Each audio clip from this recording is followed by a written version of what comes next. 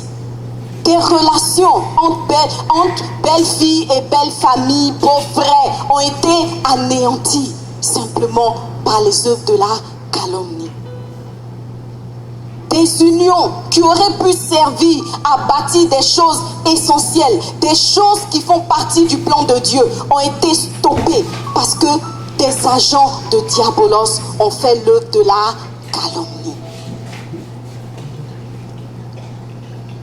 La Bible dit, en Proverbe 10-18, que celui qui dissimule la haine a des lèvres monteuses, et celui qui répand la calomnie est un insensé. Insensé pourquoi? Parce que c'est une personne qui ne sera pas en train de bâtir. Fou, folle, parce que c'est une personne qui ne sera pas en train de bâtir. Et le Seigneur dit également en Proverbe 20-19, celui qui répand la calomnie dévoile les secrets. Alors ne te mêle pas avec celui qui ouvre ses lèvres. Et le plus grave, c'est en Psaume 105, le verset 5. Pardon, le Psaume 101, le verset 5, il dit, celui qui calomnie en secret son prochain. Mais je veux te dire même que même si c'est public aussi, si c'est public ou c'est secret, le résultat est le même. Le verset dit, et c'est le Seigneur qui parle, cette personne-là, je l'anéantirai. Je l'anéantirai. Waouh! En fait, depuis que tu calomniais, tu ne savais pas que la sentence était aussi grave. Le Seigneur nous dit que toutes les personnes qui sont les associés de diabolos, dans l'œuvre de la calomnie, dans l'œuvre du dénigrement, dans l'œuvre des critiques acerbes, toutes ces personnes-là, il dit, je les anéantirai. Alléluia. Vous savez, moi, il y a une chose que j'ai remarquée. En tout cas, ça, c'est ma remarque à moi. Après, je ne sais pas si vous avez remarqué. Moi, depuis que je suis chrétienne, il y a une chose que j'ai observée. Les personnes qui passent leur temps à critiquer des hommes de Dieu, souvent, c'est sur des questions de finances. Ah oui, cet homme de Dieu-là, son affaire d'argent est trop, son affaire d'argent est trop. Moi, j'ai observé et j'ai vu que les hommes de Dieu critiqués allaient toujours plus haut et les critiqueurs toujours plus bas. Regardez autour de vous, vous allez le constater. C'est juste une question d'observation. Parce que, en vérité, Dieu anéantit, il écrase, il réduit à néant les personnes qui se plaisent dans la calomnie et la médisance. Alléluia. On se dit oui, quand on calomnie, parce qu'on se base peut-être sur un principe qui paraît vrai, on imagine que Dieu est avec nous. Dieu ne sera jamais avec toi dans une œuvre de calomnie, quel que soit le sujet qui est abordé. Alléluia. Jamais. Quand Dieu a choisi une personne, il a choisi. Et chaque personne ici dans cette salle est un choix de Dieu. Alors ne pense pas que parce qu'une personne n'a pas de titre, elle n'est pas choisie de Dieu, elle est choisie de Dieu. Donc la moindre sœur que tu calomnies, tu te mets en danger parce que c'est un choix de Dieu. Et toi aussi qui calomnie, au départ tu étais un choix de Dieu, mais comme tu as choisi de devenir l'associé de diabolos, Dieu ne peut que te chasser d'Éden. Alléluia. Et quand on sort d'Éden, la sentence c'est que on va bâtir avec peine, avec sueur. Tu travailles, tu fais tout, mais l'édifice s'élève difficilement. Dis à ta soeur, ça c'est pas moi. Ça c'est pas moi. Parce que moi, je suis une femme sage qui bâtit avec Dieu. Et rapidement, nous allons voir les causes de la calomnie. La calomnie n'est pas une bonne chose. De toute façon, quand une personne est en train de calomnier, elles-mêmes, elles ont le malaise. Au fond, on sait. On sent le malaise quand on est en train de calomnier. On n'est pas très à l'aise. Pourquoi? En fait, ce qui montre que tu n'es pas à l'aise, c'est quand, genre, tu as fini de critiquer quelqu'un, tu as bien causé avec ta copine, tu as parlé de Gasparette. Et puis le lendemain matin à 6 heures, quand ton téléphone sonne, tu vois le numéro de Gasparette. La vérité là, c'est que ton cœur bat. Quand tu vois le numéro de Gasparette, entre nous les sœurs, entre nous, tu te dis, l'affaire est déjà arrivée chez elle.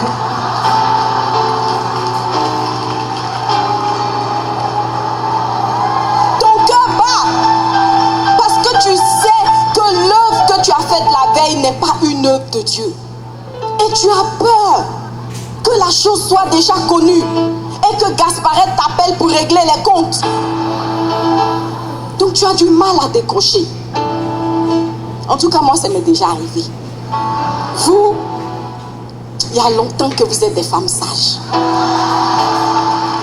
Moi, je suis en train de le devenir. Parce que c'est justement parce que j'ai vécu ces choses-là que je peux t'en parler aujourd'hui. Alléluia. Le cœur bat. Parce qu'on sait que ce n'est pas bon. Mais alors, qu'est-ce qui nous conduit dans de telles œuvres? La première cause de l'œuvre de calomnie et de médisance, c'est le fait d'avoir un cœur mauvais. Je ne t'ai pas insulté. La Bible dit, en Luc 6, 45, l'homme bon tire de bonnes choses du bon trésor de son cœur.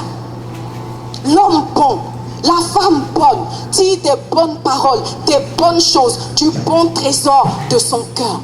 Quand ton cœur est bon, tu ne verras que les choses positives sur Gasparette. Et tu ne feras que célébrer ce qu'elle fait de bien. Mais le verset dit encore, et le méchant tire de mauvaises choses de son mauvais trésor. Car c'est de l'abondance du cœur que la bouche parle. Qu'est-ce qui habite nos cœurs? Quel type de cœur nous avons? Il faut que Dieu change nos cœurs. Alléluia. Nous devons avoir le cœur de Dieu. Un cœur d'amour, un cœur qui pardonne, un cœur qui supporte, un cœur qui n'est pas obligé de se plaindre de tout. Alléluia. Dis à ta voisine, si tu te tais même, ça fait quoi? Si tu te tais, ça fait quoi? Alors si une personne a l'habitude de pratiquer la médisance et la calomnie, la première chose qu'elle doit regarder, c'est l'état de son cœur. Sonde ton cœur ce soir. Quel type de cœur as-tu? La deuxième chose qui conduit une personne à la calomnie, c'est souvent la haine et la jalousie. La haine et la jalousie. Pour rien comme ça, tu n'aimes pas la sœur. Pour rien, elle t'a rien fait. Un jour, il y a une sœur qui est venue me parler d'une autre sœur, mais tellement en mal que je lui ai dit, mais attends, pourquoi tu parles d'elle comme ça? Qu'est-ce qu'elle t'a fait? Et vous savez ce que la sœur m'a répondu? Ça m'a scié. Alléluia. Elle me dit, mais justement c'est parce qu'elle m'a rien fait. Elle dit, mais justement elle est trop méchante. Elle partage pas. Elle partage pas. Je dis, hein? Donc les biens de la sœur sont devenus biens communs. Et c'est pas communauté de bien.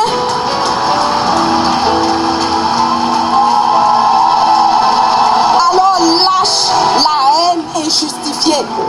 Lâche la jalousie sans fondement. Alléluia.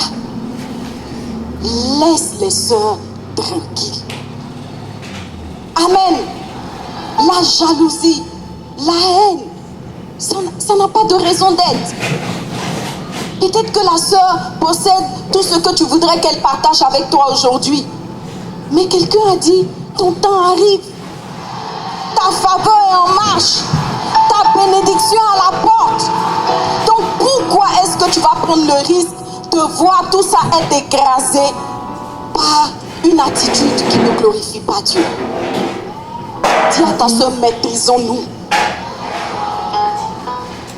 Alléluia. Et puis, une autre chose qui facilite la médisance et la calomnie, c'est l'oisiveté. Je sais que tu t'attendais à ce que je dise ça. Vous savez, quand on n'a rien à faire, on a beaucoup à dire. Rien à faire égale beaucoup à dire. Parce qu'il faut bien qu'un muscle fonctionne. Si ce n'est pas ton cerveau qui est en train de fonctionner, ce ne sont pas tes biceps, ce ne sont pas tes triceps, ce ne sont pas tes quadriceps, ça va être les muscles de ta bouche. Alléluia. Vous savez, il y a un chant qui dit, si je ne peux pas louer Dieu à ma bouche, je le loue avec mes mains, mes pieds. En fait, parce qu'un homme ne peut pas rester sans rien faire. Si tu t'ennuies, tu n'es pas occupé. Tu ne t'occupes pas à des choses essentielles, des choses importantes, des choses justement qui vont bâtir ta vie de femme sage. Tu vas commencer à parler pour ne rien dire, parce que les bons sujets là, ça c'est bizarre, hein, mais j'ai remarqué ça, les bons sujets finissent vite. Non, faites le texte. Si vous avez une meilleure copine, essayez de faire 3 heures de causerie avec elle. Vous allez voir l'onction des bonnes choses qui finissent. Vous allez causer 1 heure. Bonne chose, bonne chose, bonne chose. 1 heure et demie. Bonne chose, bonne chose. Vers 1h45, vous allez commencer à gratter vos têtes. Et puis, l'onction de Diabolos va descendre sur vous. Ce que je suis en train de vous dire, c'est que si vous commencez à causer avec votre meilleur ami, vous êtes arrivé à 1h35 de causerie, prenez vos sacs, lâchez-vous. Il n'y a plus rien à dire de bon. Les bonnes choses sont finies, comme le bon vin est fini. Alléluia. Et pour que vous continuez dans les bonnes choses, là, il faudra un miracle de Jésus-Christ. Amen.